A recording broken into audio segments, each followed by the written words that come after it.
Your salary was designed to keep you broke. Not by accident, by design. And in the next few minutes, I'm going to prove it to you with math you can check yourself, show you the exact trap it runs on your brain every month, and then hand you the 3-lane system wealthy people use to escape it. Fair warning, the third lane at the end is the one nobody teaches because it's the one that ends the game. Let's start with the part that stings. Think about what a salary actually is. It's the exact amount of money that keeps you comfortable enough to stay and hungry enough to come back next month. Too little, and you'd leave. Too much, and you'd leave anyway, because you wouldn't need the job anymore. So the number lands precisely in the middle, calibrated to hold you in place. You don't own that income. You rent it, and the rent is your life, paid in hours. If that sounds cynical, run this test. Ask yourself what happens to your income the month you stop showing up. If the answer is that it stops with you, you don't have an income. You have a leash with a number on it. And here's why almost nobody escapes, even the smart ones, even the hard workers. 2 invisible traps close behind you the moment the first paycheck lands. This channel exists to expose exactly these traps, the money psychology school skipped. So if that's a mission you want on your feed every week, subscribe now, because it only gets more uncomfortable from here. Trap 1. The absorption trap. Every raise you ever get gets absorbed. Watch the pattern. The raise lands, and it feels like breathing room. Then the celebration spending eats the first month. Then the upgrades move in, a slightly better car, a slightly better apartment, each one perfectly justified because now you can afford it. And those upgrades aren't one-time costs. They're permanent obligations. Higher rent forever. Higher payments forever. Run the honest math, and it's brutal. 10% more income, 12% more fixed costs. You got a bigger title, a harder job, and less breathing room than before the raise. Richer on paper, poorer in real life. Let me make the absorption trap concrete, because the math hides in vagueness. Say you take home $3,000 a month, and you get that 10% raise. $300 extra. The celebration month eats it whole, dinners, a weekend away, the new phone you've been putting off. Month 2, the upgrades arrive. The apartment that's $400 more, because you've earned it. The car payment that's $150 more because the old one was embarrassing. By month 3, your new permanent costs are $550 a month against $300 of new income. You are now $250 a month poorer than before the raise, and you'll defend every one of those upgrades as necessary. That's not a spending problem. That's a trap functioning exactly as designed. And notice who profits from it. The bank collects the bigger car payment. The landlord collects the bigger rent. The store collects the celebration. Everyone in that chain gets paid off your raise except future you. The entire economy around a salary is built to absorb it, which is why willpower alone has never beaten it. You can't out-discipline a system that's optimized against you. You can only reroute it. Trap 2. The ceiling trap. Even if you dodge the absorption, even if you bank every raise like a monk, earned income has a hard ceiling because it's priced in the one thing you can't make more of. Hours. You have 24 of them. The absolute best-case scenario of the salary game is that you sell all your good hours at the best possible rate until you're too old to sell them. That's the winning outcome. Read that again. So working harder inside the system can't be the answer, because the system prices your effort in a currency that runs out. The people who escape don't outwork the trap. They step out of the lane entirely. Which brings us to the system, the 3 lanes of income, and why you've only ever been shown one. Lane 1 is earned income. Your time traded for money. It's the most taxed lane, the most fragile lane, and the only lane school ever prepared you for. That's not a conspiracy theory. It's just what the system needs. It needs reliable, trained, motivated people who show up. Lane 1 is not evil. It's fuel. But it was never meant to be the destination, and nobody told you that. Lane 2 is portfolio income. This is where your money starts doing shifts instead of you. Shares that pay dividends whether you're at your desk or asleep. Investments that grow while you're living your life. Here's the beautiful, stupid, simple math of Lane 2. Money doesn't get tired. Money doesn't need weekends. $1 working for you works every single hour of every single day, forever. Your hours are capped at 24. Your dollars are uncapped. And how do you open Lane 2 without a windfall, without a rich uncle, You use lane 1 as the engine.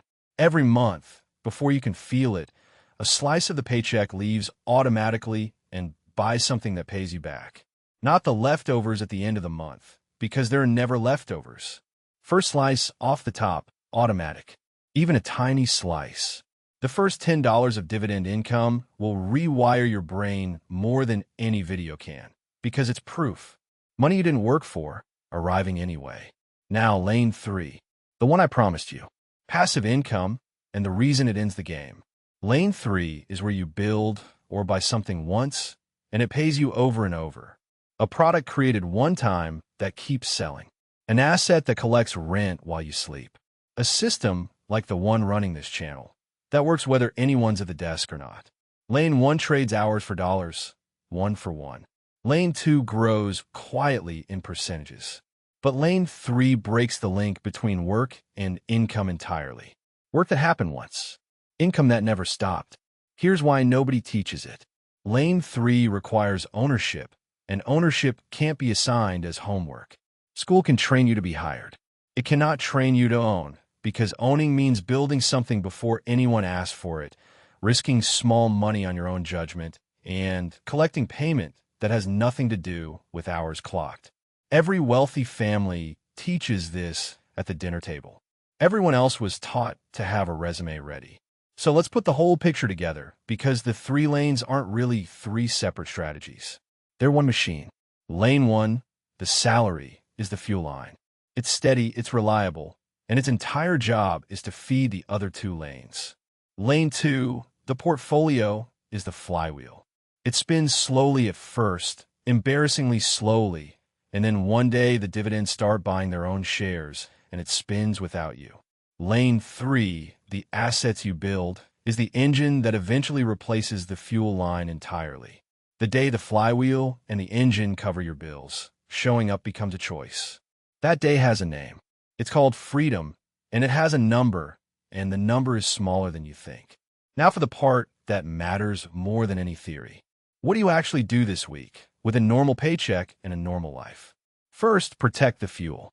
Flip your month, so the slice leaves before you feel it. The day money lands, it gets a job before it gets a feeling. Automatic transfer, off the top, even 1%. The absorption trap can't eat what it never sees. Second, open lane 2 this month, not this year. 1 index share. That's the whole assignment. Not a portfolio, not a strategy, 1 share. You're not investing yet. You're buying proof that money can arrive without hours attached. The psychology matters more than the amount. Third, plant 1 lane, 3 seed. 1 small thing you build once that could pay you twice. A digital product. A skill turned into a service that doesn't need your presence. Don't quit anything. Don't bet the rent. Plant it next to the day job and water it monthly. And fourth, run the leash test every few months. What happens to my income a month? I stop showing up. Every year. That answer should scare you a little less. That's the entire scoreboard. Not the title, not the raise, not what the salary looks like on paper. How long the machine runs without you. That's your real net worth. I know the objections because I had them too, but I love my job. Perfect. This isn't about quitting. It's about making staying a choice instead of a sentence. The people who love their jobs most are the ones who don't need them. But isn't investing risky? Here's the honest answer. A single index share carries risk you can measure. A single employer holding 100% of your income carries risk you can't. You're already all in on 1 asset. It's called your job, and nobody calls that risky because everyone's doing it. Diversifying away from total dependence isn't the risk. It's the exit from one. And the last objection, the quiet one. I don't have anything left at the end of the month. That's exactly why the slice leaves at the start. In 18 months of doing this, you will not remember a single thing the missing 1% would have bought. Picture 18 months of this. Nothing dramatic. The transfer just runs. The shares stack quietly. The little asset earns its first embarrassing $10, then its first 100. And one day you're sitting in the same job, maybe even the same desk, but everything is different because you're no longer there because you have to be. The leash is still on the table, but your hand isn't in it. Same office. Different person. If you want the complete system, The full escape plan with every rule, the routines, and the 90-day plan laid out step by step. I put it all in the Discipline to Wealth Playbook, link in the description. Not ready to buy anything? Grab the free 7-day Discipline Reset instead. One tiny action a day, completely free, built to prove you can keep a promise to yourself. And if this video did what school never did, subscribe to Discipline to Wealth. One video a day on the money psychology they never taught you, and the full guide every Friday. The salary was designed to keep you comfortable. You were designed for more than comfortable. I'll see you in the next one.